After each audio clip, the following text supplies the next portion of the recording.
There is something ancient and holy in your cupboard. It is older than your pain, wiser than your silence, and more powerful than your fear. Salt, yes, salt, is not just for flavor, it is for favor. And when you place it with faith, mountains move, hearts soften, and the heavens respond. There are things in this life we overlook, not because they are small, but because they are always present. And anything always present, always at hand, always reaching to serve, often becomes invisible to the eye of a weary soul. Salt is one of those things. It sits humbly on kitchen shelves and restaurant tables, taken for granted by hands that have forgotten the miracle of preservation. Salt, that simple white granule, holds in it a story older than fire, older than cities, older even than memory. It has traveled through deserts, sailed on ships with merchants and prophets, been poured into wounds to burn out poison, scattered on thresholds to keep darkness from entering. It has blessed food, sealed promises, and sanctified homes. And yet we reach for it thoughtlessly, unaware of the sacredness nestled in our palms. Salt does not shout, it whispers. It does not demand, it offers. It is presence, quiet, watchful, necessary. In a world of noise, salt remains stoic. It does not beg for attention. It earns it through its power to transform. A bland stew becomes a soulful meal. A lifeless dish becomes alive with memory. Salt is the difference between existing and being tasted. That is not just seasoning. That is revelation. That is divine design hidden in the ordinary. You see, the sacred is not always clothed in gold or lifted by choirs. Sometimes the sacred is cloaked in simplicity. And what could be simpler than salt? Yet what could be more symbolic of the soul's journey? It is refined by fire, it is formed under pressure, it is found deep in the earth or harvested from the sea. It knows darkness, it knows time, it knows waiting, and when it arrives on your table, it arrives ready, ready to awaken flavor, ready to bless your body, ready to remind you that God still moves through small things. Salt has been used in rituals for centuries. Not for magic, but for meaning. In some traditions, salt is poured around a space to create a spiritual boundary, a kind of silent guardian that says, "This is holy ground." In others, it is used to cleanse, to cast out negativity, not by might, but by quiet authority.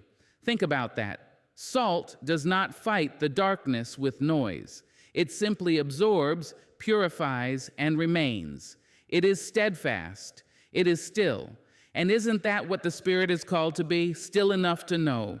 Still enough to hear the divine whisper beneath the storm.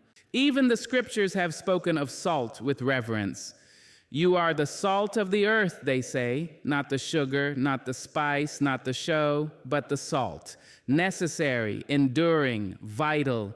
That means your very essence is meant to preserve, to protect, to bring life flavor and meaning. Salt does not seek to dominate, but to enhance. It does not erase the food, it elevates it. What a metaphor for how we ought to live, how we ought to love, how we ought to serve. Not to control, not to claim, but to uplift and preserve the goodness already within. In homes, salt has its place not only on the table, but also in the spirit. Some women, old and wise and wrapped in the knowing of generations, place bowls of salt near doorways to keep out what does not belong. They do it not because salt itself is magic, but because they understand the intention behind the act. Salt becomes sacred when it is used with reverence. When you place it by your door, you are saying to the universe, to the unseen, to God, let this place be safe. Let this home be holy. Let no harm cross this line. And in doing so, you partner with the divine in protecting your peace. Salt, when touched with prayer, becomes more than mineral. It becomes memory. It becomes meaning. The hand that sprinkles it with faith is not just cooking or cleaning. It is communing. It is speaking without words to the very heart of heaven. That is the spiritual power behind the ordinary. That is why salt cannot be dismissed. It is a teacher, a protector, a reminder, and those who know its true value do not waste it. They respect it. They walk with it as their ancestors did, deliberately, humbly, with great expectation. So, when you pick up that shaker or that pinch between your fingers, pause. Remember who you are. Remember what salt is. Sacredness does not always arrive with thunder. Sometimes it comes quietly, hidden in something as small and white as salt. A home is not merely wood and brick, not merely plaster and paint. It is spirit held together by memory and meaning. It breathes with the rhythm of those who walk its floors. It hums with the echoes of laughter and pain. It speaks in silence and listens in shadows. Your home is alive, and like all living things, it needs protection, purification, and presence. That is where salt comes in. Not as a condiment, but as a covenant. Not as superstition, but as sacred symbolism. When salt is placed with intention, when it is honored for what it represents, the ancient, the pure, the protector, it becomes a quiet prayer resting in the corners of your life. And there are 5 places in your home where that prayer should live. The first is the front door. This is the mouth of your home, the threshold between what is yours and what belongs to the world. It is where energy enters, where spirits pass through, where people bring their burdens or their blessings. The front door is not just wood and hinges. It is a spiritual gateway. To place salt by the front door is to say, only light may enter, only peace may cross, only goodness may come in. Pour a thin line or place a small bowl of salt near the entrance, and as you do, breathe a prayer that all who walk through this door will leave better than they came, and that no harm shall find passage.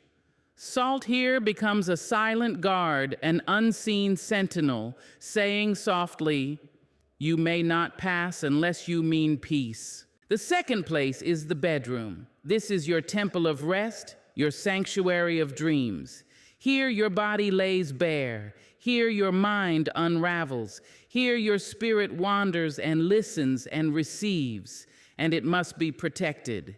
Too many of us sleep in spaces burdened by thoughts we haven't released, emotions we've never spoken, energies left behind by yesterday's pain.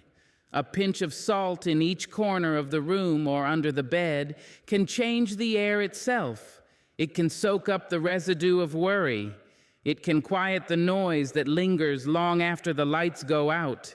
Salt here says, "Let me rest in peace before I rest in eternity." Let it draw in only what is healing. Let it hold your dreams gently. The third sacred space is your windowsills. These are the eyes of your home, watching the world and welcoming the sun. Light passes through here, but so too can heavy feelings, winds of uncertainty, strange vibrations. When you sprinkle a small amount of salt on the windowsill, you are not just warding off what does not belong, you are inviting what does. You are saying, "Let the light in and keep the darkness out." Every window becomes a portal for hope, for breath, for watching the world with clarity. Salt placed here holds the sunlight like a prism. It is your invitation to divine transparency. Let no hidden harm peer through. Let no unseen sorrow enter. The fourth is the kitchen, the hearth, the place where nourishment is prepared, where meals are seasoned, where family meets flame and food becomes prayer. This is the altar where you give thanks with your hands. But it is also the place where energy can stagnate, arguments that happened while stirring the pot, resentment that simmered as long as the soup. A bowl of salt placed quietly in the corner of the kitchen serves not only as a symbol, but as a sponge. It absorbs what the spirit cannot digest. It blesses the food and the fingers that made it. It whispers over every ingredient, Let this meal heal not only the body, but the soul. Salt in the kitchen is a benediction. The fifth sacred space is the bathroom, the most unspoken space, and yet it holds such power. This is where we cleanse, where we shed what we no longer need, where water meets the skin and memory is sometimes rinsed down the drain. It is a space of release, of renewal, of vulnerability. A pinch of salt near the sink or in the shower drain can help usher the act of cleansing into something sacred. It tells your body, you are not just washing away dirt, you are releasing weight, letting go of what clings and does not serve. Salt in the bathroom holds that space with dignity, reminding you that even in the rawest rituals, you are holy and your healing matters. Each of these 5 spaces is more than a corner of your home. It is a place of spiritual traffic, where thought becomes energy, where energy becomes atmosphere, where atmosphere shapes emotion. Salt does not do the work for you. It honors the work you're doing. It partners with your prayers. It absorbs what cannot be spoken and invites what has not yet arrived. There are elements in this world that do not shout, yet they carry the weight of divine power.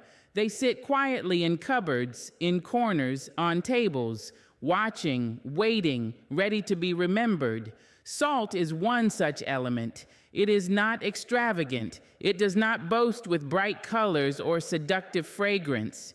But within its small, crystalline body lives the memory of oceans, the whisper of the earth's womb, and the wisdom of ancient rituals that knew how to speak with heaven using the language of the earth. Salt is a conductor, not of electricity, but of energy, not of sound, but of spirit, not of visible motion, but of invisible reverence. When you use salt with intention, when you call upon it not as a spice, but as a symbol, it becomes more than matter. It becomes message. It carries your prayer through silence. It catches your energy mid-breath. It shields your soul when words cannot. Salt conducts energy because it is born of pressure, born of time, born of the sacred dance between water and stone.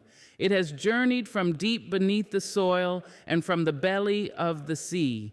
It has witnessed stillness and storm. It carries with it the echo of both peace and power. So when you place salt in a room or in your hands or near your feet, you are placing something that understands how to hold energy, how to draw out what is stagnant, how to purify what is heavy, how to attract what is good. Salt is not passive. It listens, it responds, it gathers what should not stay and offers space for what should. It becomes a boundary that the unseen respects.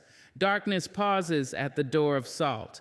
Chaos hesitates before crossing a salted threshold. Why?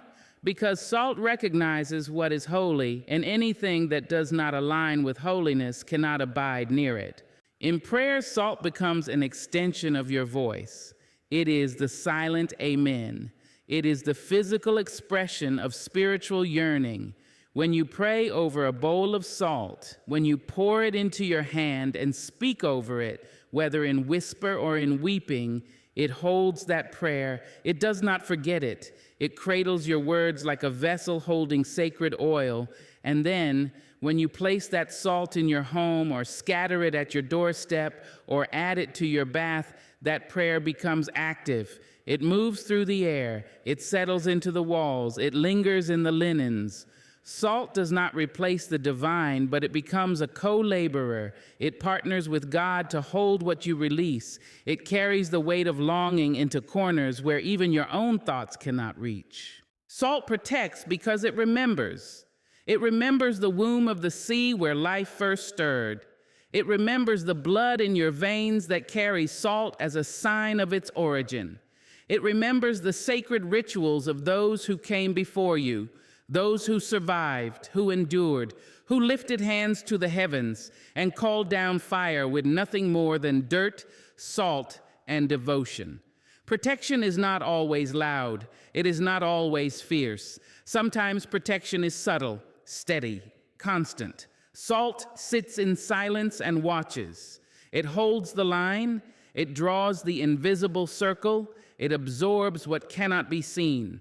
And when the air feels heavy, when arguments echo through the halls, when something you cannot name seems to linger too long, salt knows. It begins its work without being asked. It pulls down the curtains of heaviness and invites peace to enter. It is not aggressive. It is wise.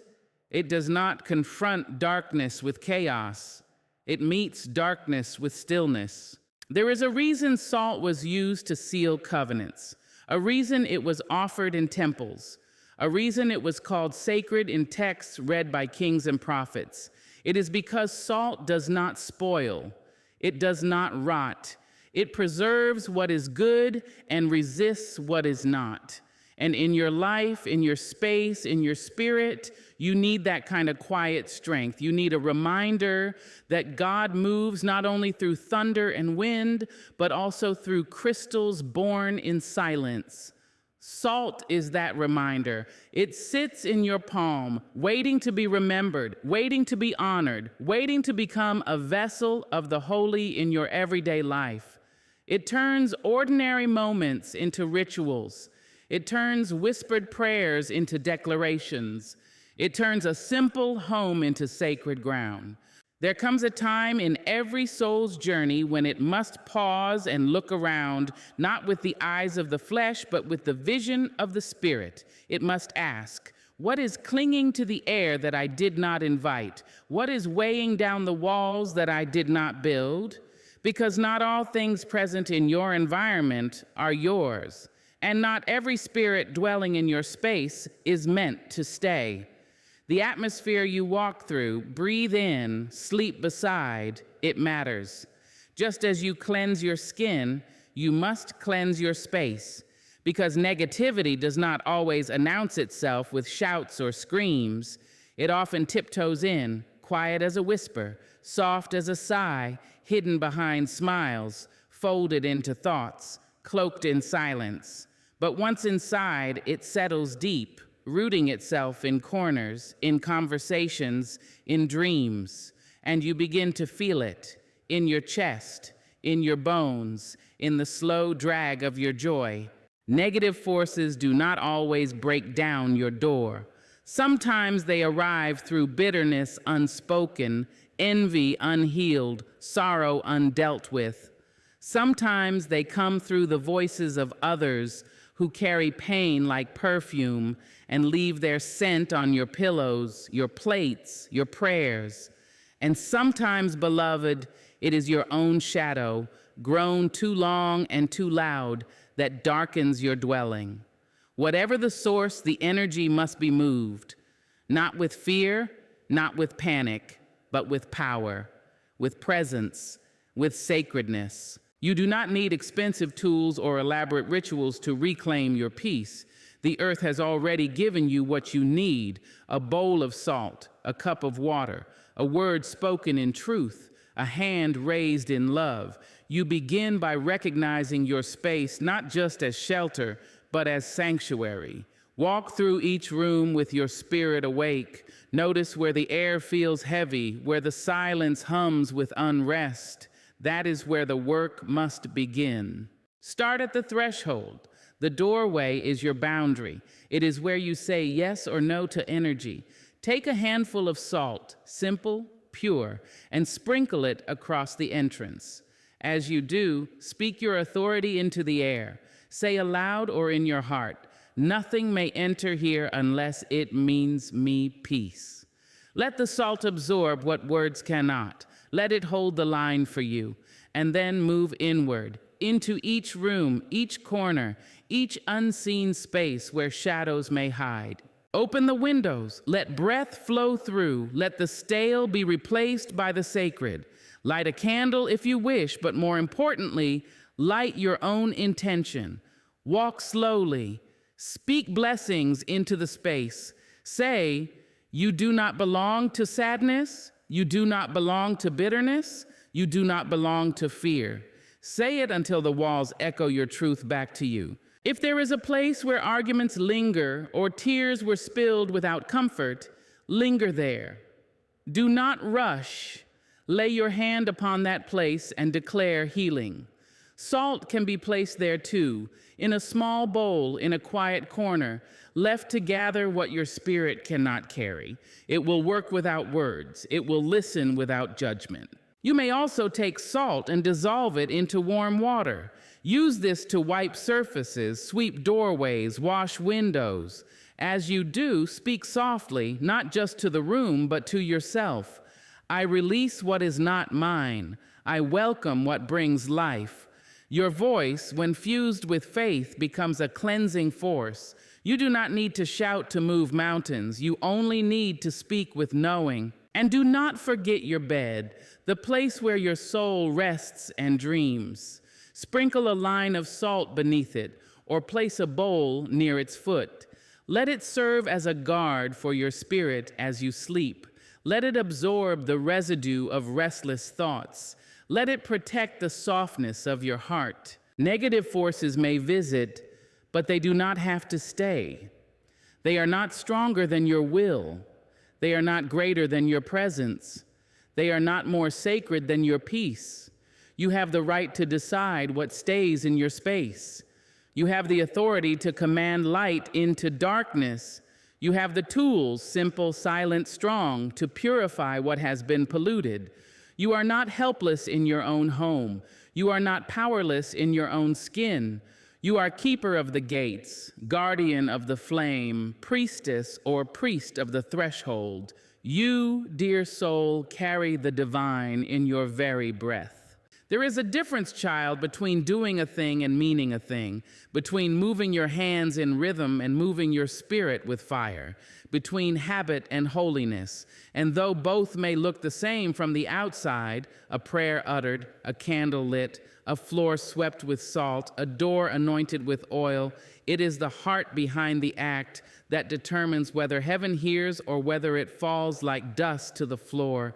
Ritual by itself is not power, it is memory, it is repetition, it is the echo of what once had meaning, but faithful intention. Now that is the seed of miracles. That is the root of real change. That is the cry that bends the ears of the divine and summons the sacred to your side. We've been taught for centuries how to move, how to kneel, how to clasp our hands, how to fold the cloth just right, how to place the object just so. But too many of us have learned the steps and forgotten the song. We light candles with empty minds. We say grace without tasting gratitude. We touch holy things with unawakened hearts. And then we wonder why nothing shifts, why the spirit feels absent, why peace remains distant.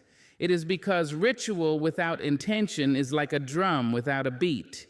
It makes sound but carries no soul.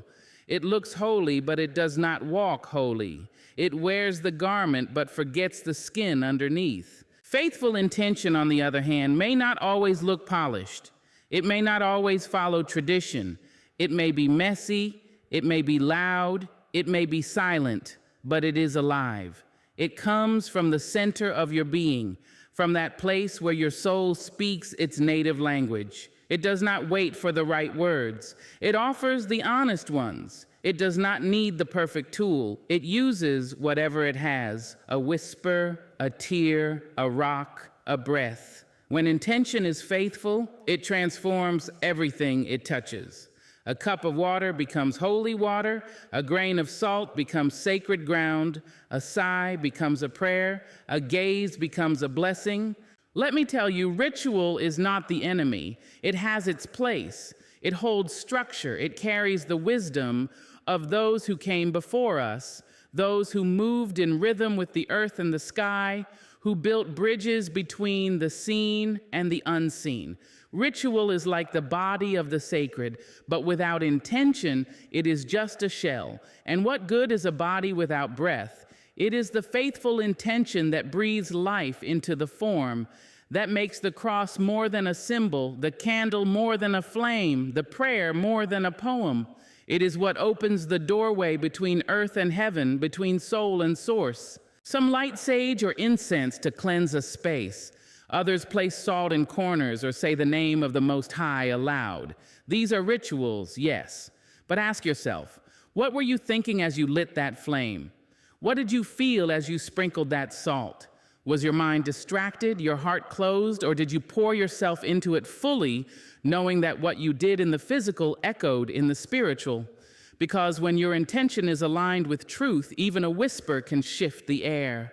Even a single tear can shake the heavens. Faithful intention doesn't require grand gestures. It asks only that you show up fully, that you speak with the tongue of your soul, not just the language of your ancestors, that you bow not just your body but your will, that when you lay hands on your children or your walls or your aching knees, you do it with the authority of someone who knows they are heard, someone who knows their voice is not small when it is carried by faith, someone who knows the difference between performance and prayer. So you can follow the ritual, yes, do it. Use the salt, light the candle, bow at the altar.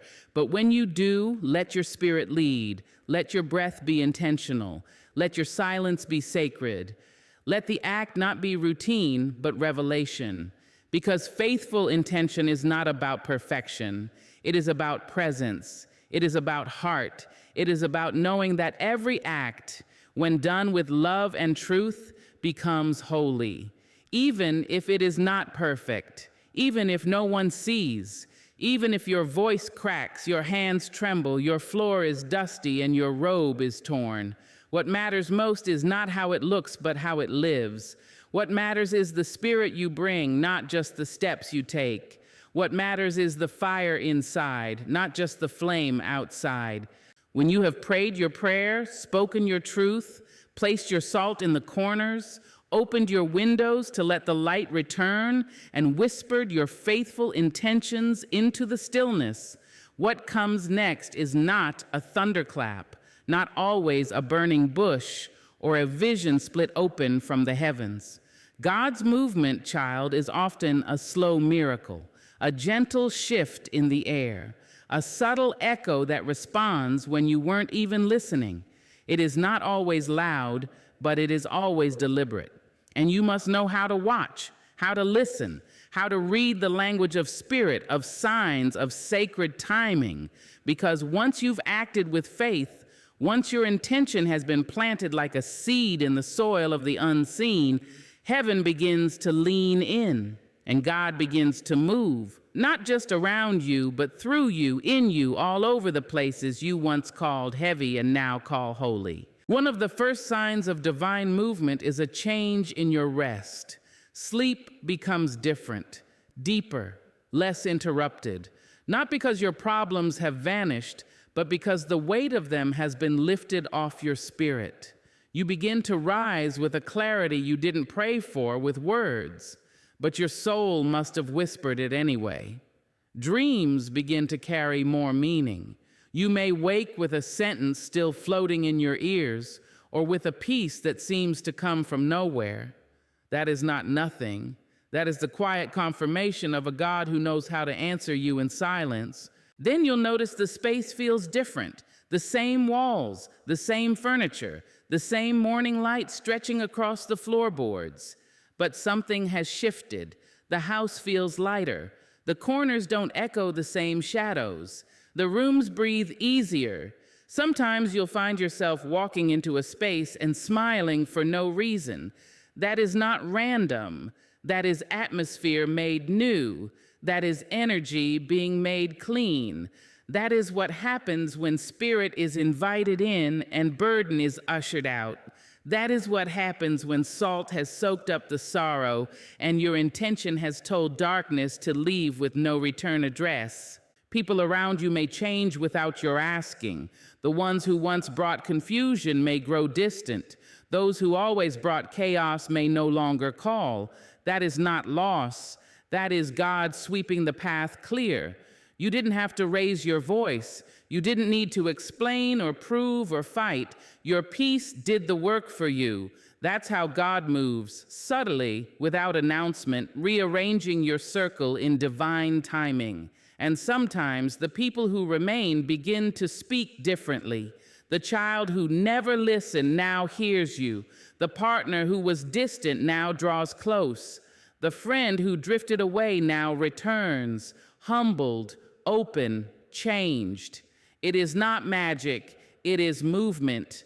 The hand of God touching hearts you could not reach on your own. There are times when doors begin to open, one after the other. Opportunities that had long been locked tight suddenly creak open with ease. You may not even remember the prayer you prayed, but the answer shows up anyway. Emails arrive, phone calls return, the job calls back, the path clears. You step into favor not because you forced it, but because you made room for it. When you cleared the space spiritually, life responded physically. That's a law higher than logic. That's grace in motion. Sometimes the signs are small, almost invisible to the untrained eye. A bird perches at your windowsill every morning. The wind carries a scent that reminds you of a childhood peace. A song comes on at just the right moment. A stranger speaks a sentence that sounds like a message just for you. These are not coincidences. These are whispers, messages folded into the rhythm of life. You must be still enough to catch them. God does not always shout. Sometimes the divine arrives wrapped in quiet, tucked inside the fabric of your day. And then there are the moments when your own self becomes the sign, when your reactions shift, when the anger no longer rises where it once did, when you pause before speaking, when you offer grace before judgment, when your tears come not from sorrow, but from a knowing too deep for words. That is growth. That is divine evidence. That is the Spirit showing up not just in the house, but in the heart. You don't need thunder to know the sky is alive. You don't need fire to know the soul has been touched. You only need to pay attention to become sensitive to the shift, because God is always moving, but it is after your faithful act, after your prayer soaked the salt, after your breath met belief, that the movement becomes visible.